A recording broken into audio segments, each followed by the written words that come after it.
একটা video footage আপনাদেরকে play করে আমি দেখাচ্ছি, তারপর আমি মূল আলোচনায় যাব। আহ, এই ভিডিও ফুটেজের টাইটেলে কি লেখা হয়েছে? লেখা হয়েছে 5 বছর ক্ষমতায় রাখতে শাহবাগে মার্চ ফর ইউনূসের ডাক সরাসরি। আচ্ছা, লেটস প্লে। সামান্য একটু প্লে করে শোনাই, তারপর আমি মূল আলোচনায় যাব। Let's play. এবং আপনাদেরকে শাহবাগ থেকে ইতিমধ্যে সংযুক্ত করেছি। সঙ্গে রয়েছে আমি খন্দকার আসিফুজ্জামান। পোস্টারটিতে যেমনটি লেখা রয়েছে, ডক্টর ইউনূসকে জাতীয় সরকার ঘোষণা করে 5 বছর ক্ষমতায় রাখার দাবিতে মার্চ ফর ইউনূসের ডাক তারা দিয়েছেন এবং সময় দিয়েছেন 24 মে বিকেল 3টা শাহবাগ এলাকা। এবং পোস্টারে তারা যেটি উল্লেখ করেছেন, প্রচারে দেশের সর্বস্তরের জনগণ। তবে এর বেশি কোনো কিছু জানা যায়নি। তবে সামাজিক যোগাযোগ আচ্ছা, ঠিক আছে। এইটুকুই থাকলাম, এইটুকুই পর্যন্ত ক্ষান্ত দিলাম। এখন এটি হবে আজকে, ঠিক আছে? তো আজকে তারা মার্চ ফর ইউনূসের ডাক দিচ্ছে। কারণটা কি? ইউনূসকে 5 বছর তারা ক্ষমতায় রাখতে চায়। তারা কেন ইউনূসকে এত বেশি চায়, সেই ব্যাপারে কিছু কথাবার্তা আমার রয়েছে। আমি এইগুলো নিয়ে আলোচনা করব। এখন আমি মার্চ ফর দিস দ্যাট সম্পর্কে একটু হাইলাইট করি। একটু তো বলতেই হয়। বাংলাদেশে রিসেন্টলি রাজনীতিতে একটি টার্ম খুব বেশি ব্যবহার করা হচ্ছে। সেটি হচ্ছে march for this that love love love love. আপনারা বেশ কয়েকদিন যাবত বা কয়েক মাস যাবত একটা জিনিস লক্ষ্য করেছেন, যেটি বাংলাদেশের রাজনীতিতে অহরহ এই টুকাইরা করেছে। যেমন মার্চ ফর খিলাফত, হিজবুত তাহরিরের টুকাই, কিছু টুকাই এবং কিছু কিছু মানুষ করেছে। মার্চ ফর খিলাফত, মার্চ ফর গাজা, হ্যাঁ, কিন্তু তারা করে নাই march to Gaza. March to গাজাতে যাওয়ার তাদের বুকের সেই পরিমাণ দম নাই। ওইখানে গিয়ে ওইখানে গিয়ে শহীদ হতে তারা রাজি না, কিন্তু করেছে মার্চ ফর গাজা। এইবার তারা আরেকটি ঢং শুরু করেছে, সেটি হচ্ছে মার্চ ফর ইউনূস।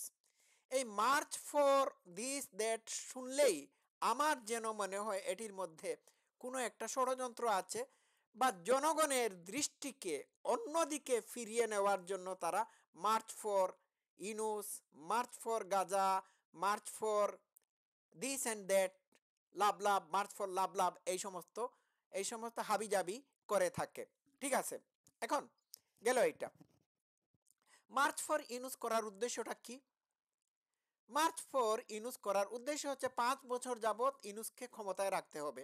ইউনূস ঢং করে বলেছিল, না না না না, আমি চলে যাব, আমি আর নিতে পারছি না, এই বুড়ো বয়সে আমার আর নেওয়া সম্ভব হচ্ছে না, সবাই আমাকে কাঠগড়ায় দাঁড় করাচ্ছে।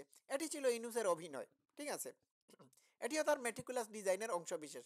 এখন ইউনূস যখন এই কথাটি বলে ফেলেছে এবং সে সিদ্ধান্ত নিয়েছে যে সে পদত্যাগ করবে, শুনেছি তার বক্তব্য নাকি রেডি করে দেওয়া হয়েছিল, তখন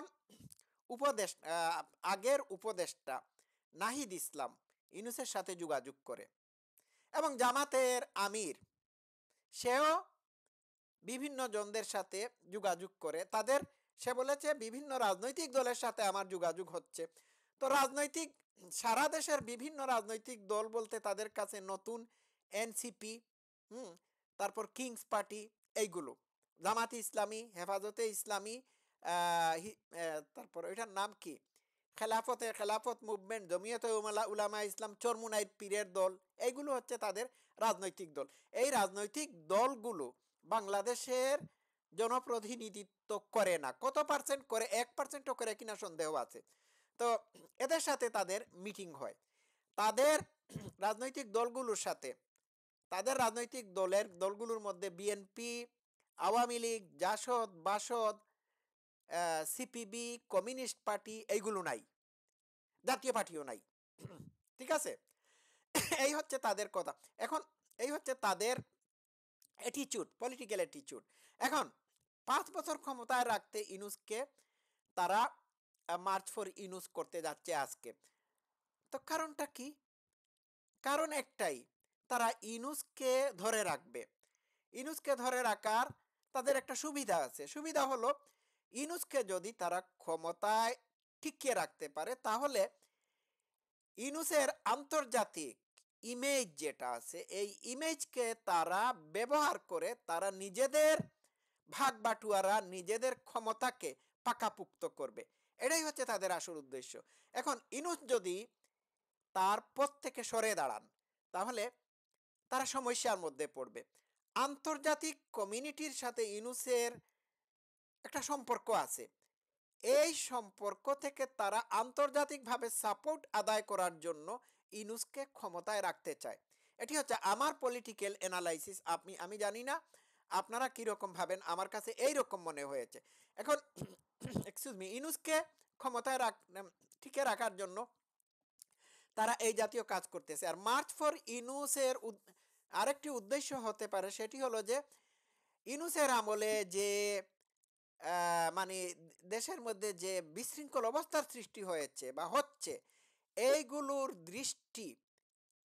থেকে দৃষ্টি এই মার্চ ফর অমুক তমুকের মাধ্যমে তারা এটি সেটির মাধ্যমে তারা জনগণ ফিরিয়ে নিতে চায়। এটিও তাদের অংশ বিশেষ, এটিকেও কিন্তু অবহেলা করলে হবে না। তো সামহাও তারা ইনুসকে ক্ষমতায় ধরে রাখতে চায়। তারা জুলাই প্রক্লেমেশন মানে ডিক্লেয়ার করার আগ পর্যন্ত বা কিছুদিন পর পর্যন্ত ইনুসকে ধরে রাখতে চাই। ঠিক আছে, এখন ইনুসকে তারা ধরে রাখবে আর তারা চাচ্ছে যে জুলাইয়ের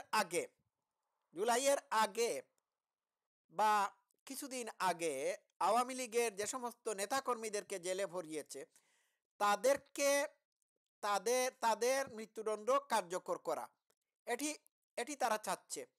তো সবগুলো মিলাইয়া মনে হচ্ছে যে ইনুসকে তারা ক্ষমতাসীন রাখার চেষ্টা করতেছে তাদের উদ্দেশ্য বাস্তবায়িত করার জন্য। ইনুস এইখানে কাঠপুতুল। ইনুসকে তারা চালায়। আর 5 বছর ইনুস ক্ষমতায় থাকবে কি থাকবে না সেটি অন্য বিষয়। ইনুসের বয়স 88 বছর হয়ে গিয়েছে, প্রায় 88-র কাছাকাছি। ইনুসের মধ্যে মারাও যেতে পারে। তার এক পা কবরে এক পা কবরের ওপারে, সুতরাং এনি টাইম এনিথিং মে হ্যাপেন্স।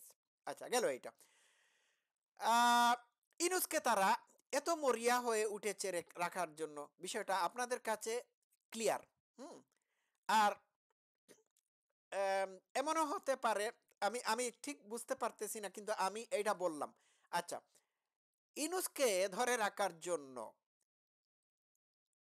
এই দেখুন, ইনুসকে ক্ষমতায় ধরে রাখার জন্য হ্যাঁ তার পাশে দাঁড়ানোর প্রতিশ্রুতি দিয়েছেন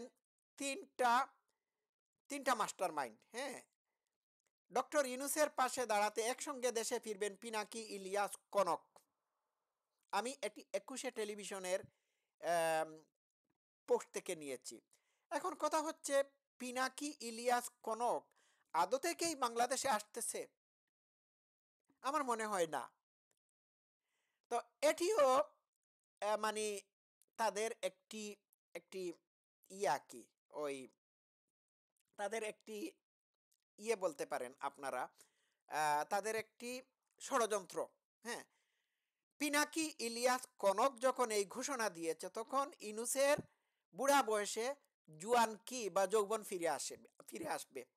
ঠিক আছে, কারণ এরা যদি বলে যে আমরা চলে আসবো ডক্টর ইনুসের গদি টিকিয়ে রাখার জন্য, তাহলে ইনুস একটু চাঙ্গা হবেন।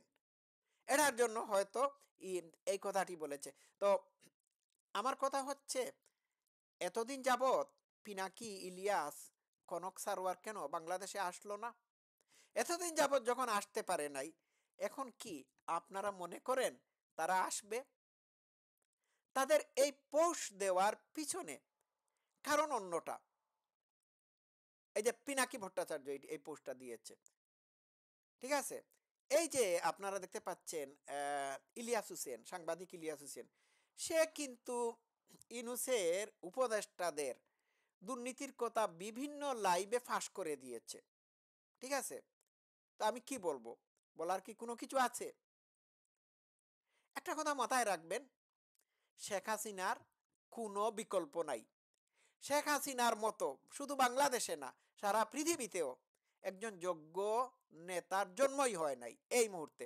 এখন আমার এই কথাটি শুনে কিছু বঙ্গীয় নাস্তিক আছে, তথাকথিত মূর্খচিন্তক আছে, এরা এরা কি এই কথাটিকে কোট করে বিভিন্ন লাইভে গিয়ে আমার নামে অপপ্রচার ছড়াবে, এবং এরা ছড়াচ্ছে।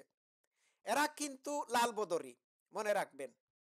এদেরই একজন তার তার লাইভে বলেছিল, ভাই, জামাতি ইসলামী যদি ক্ষমতায় যায়, যাওয়ার পরে যদি আমার অংশয়.com-কে ইয়ে করে মানে বাধাগ্রস্ত না করে, এটাকে ব্যান না করে, তাহলে আমার কোনো সমস্যা নাই তাদের সাথে।